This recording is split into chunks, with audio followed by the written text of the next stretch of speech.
अप्रत्यक्षानि शास्त्राणि विवादस्तेषु केवलम प्रत्यक्षम ज्योतिषम शास्त्रम चंदार्को यत्र साक्षिणो।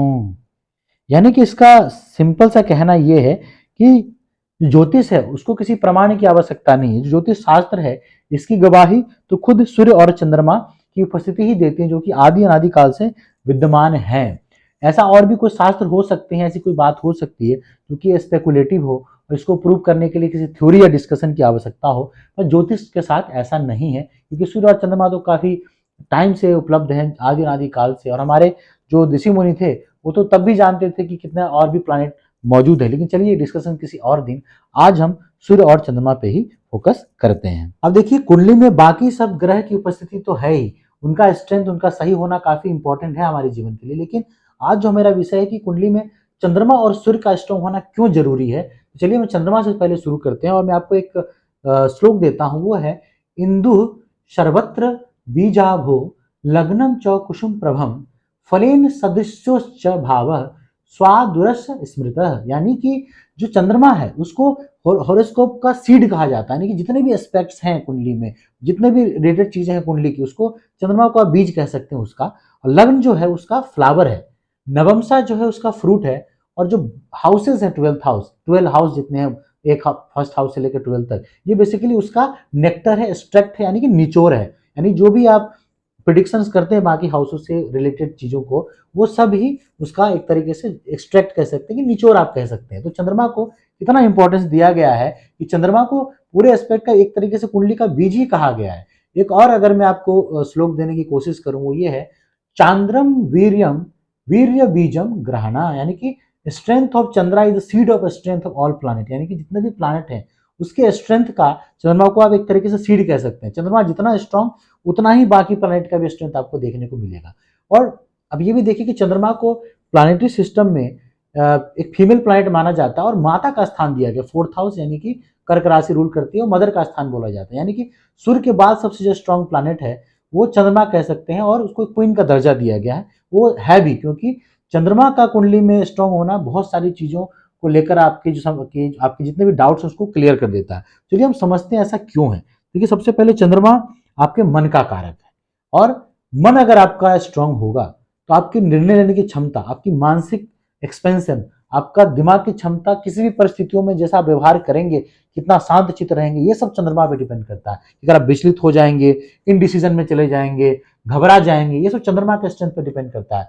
आप कितने इमोशनल अपने आप को कंट्रोल कर पाते हैं, ये भी आपका जो इमोशनल इंटेलिजेंस है, आपका जो ओवरऑल बिहेवियर पैटर्न है, ये सब चंद्रमा पे डिपेंड करता है। तो मान लीजिए किसी व्यक्ति का चंद्रमा काफी स्ट्रांग है और वो बहुत ही बुरी स्थितियों से गुजर रहा है, तो वो बंदा उस चीज को संभाल के वहां से निकल जाएगा। लेकिन एक इंसान जिसके पास सब कुछ है वो फिर भी घबराहट में रहेगा और इनडिसीजन की वजह से अपॉर्चुनिटीज उसके हाथ से निकल जाएंगी, रिस्क नहीं ले पाएगा, और जो है उसके पास उसको भी वो खो देगा, क्योंकि वो हमेशा घबराया रहेगा और कहीं ना कहीं उसकी मेंटल कैपेबिलिटी इतनी नहीं होगी कि वो डिसीजन ले पाए, और इसका नुकसान उसको होगा।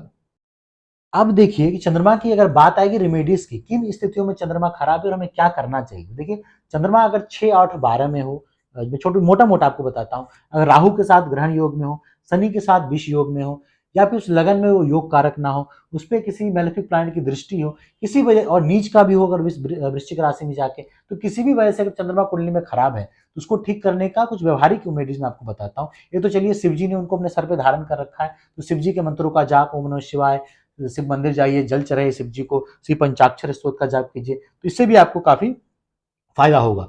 व्यवहारिक रेमेडी में करें तो देखिए चंद्रमा जो है ना मन का कारक है, तो मेडिटेशन कीजिए, खास करके फुल मून के दिन। वो जल तत्व की राशि है, तो किसी भी जल के स्रोत के सामने बैठ के मेडिटेशन कीजिए, जल को निहारिए, अपने आप को तृप्त कीजिए, इससे भी आपका चंद्रमा स्ट्रॉन्ग होता चला जाएगा। चंद्रमा चूंकि माता का कारक है, तो माँ का सम्मान कीजिए, अपमान न कीजिए, माता तुल्य हर स्त्रियों का सम्मान कीजिए। बेसिकली ये फीमेल प्लान है, तो हर एक फीमेल का आप सम्मान कीजिए। चंद्रमा से रिलेटेड जो वस्तुएं हैं जैसे चावल हो गया, चीनी हो गया, दूध, उनका सोमवार के दिन दान कीजिए। लेकिन जो भी हो करने से पहले आप किसी एस्ट्रोलॉजर को संपर्क जरूर कीजिए। चंद्रमा का जो रत्न मोती है उसका धारण कीजिए अगर चंद्रमा कुंडली में कमजोर है, और लेकिन वो अच्छा है, क्योंकि देखिए रेमेडीज जो है बेसिकली दान है, दान उनका करेंगे जो प्लैनेट कुंडली में खराब हो और स्ट्रांग हो। पूजा दोनों की करेंगे, क्योंकि आप अगर किसी की प्रशंसा करें, प्रार्थना करें, दोस्त या दुश्मन दोनों खुश होते हैं। और रत्न उसका धारण करें जो कुंडली में स्ट्रांग हो और आपका फ्रेंड हो, क्योंकि आप चाहेंगे आपका दोस्त पावरफुल बने, आपको बुरी स्थितियों में आपको प्रोटेक्ट करे। वो सिंपल रेमेडीज है। तो शिव जी का ध्यान आप करेंगे, इससे भी आपका चंद्रमा स्ट्रांग होता चला जाएगा। बाकी मैं आपको और एक दो मंत्र देता हूँ जो कि चंद्रमा का जाप मंत्र है, और जो चंद्रमा का गायत्री मंत्र है उसका भी आप जाप कर सकते हैं। तो देखिए चंद्रमा का जो जाप मंत्र है वो बहुत ही सिंपल है, जो मैं आपको भी दे रहा हूँ। इसका भी आप जाप किसी भी शुक्ल पक्ष में सोमवार के दिन आप शुरू कर सकते हैं। तो वो ऐसे है, और आपको स्क्रीन पे ही मिल जाएगा अगर मुझे उच्चारण में कोई त्रुटि हो तो ऐसे है।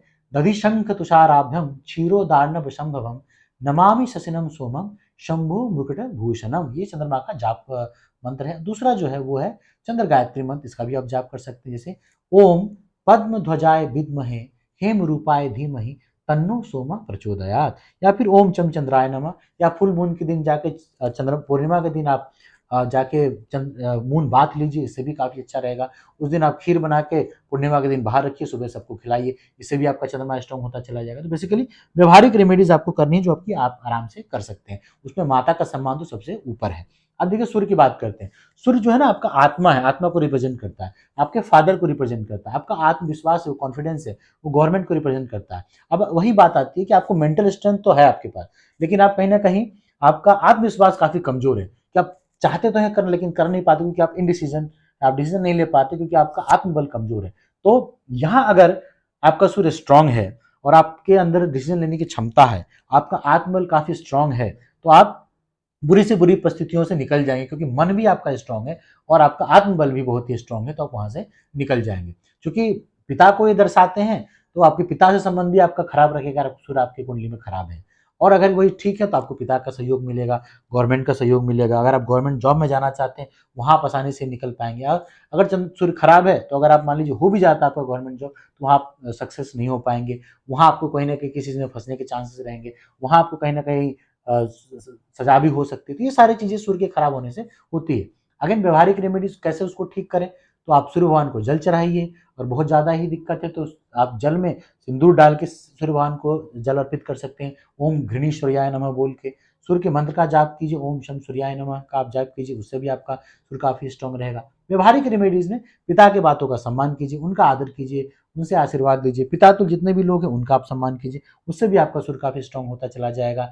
आप राम भगवान का ध्यान कीजिए, राम राम का जाप कीजिए। आदित्य हृदय स्त्रोत, जो राम जी जब लंका पे हमला करने जा रहे थे तब उन्होंने इस चीज आदित्य हृदय स्त्रोत का जाप किया था, तब जाकर उनको वो कॉन्फिडेंस मिला था लड़ने के लिए। तो ये भी एक बहुत अच्छी बात है। आदित्य हृदय स्त्रोत डेली आप सुनिए, इससे आपको काफी स्ट्रेंथ मिलेगा।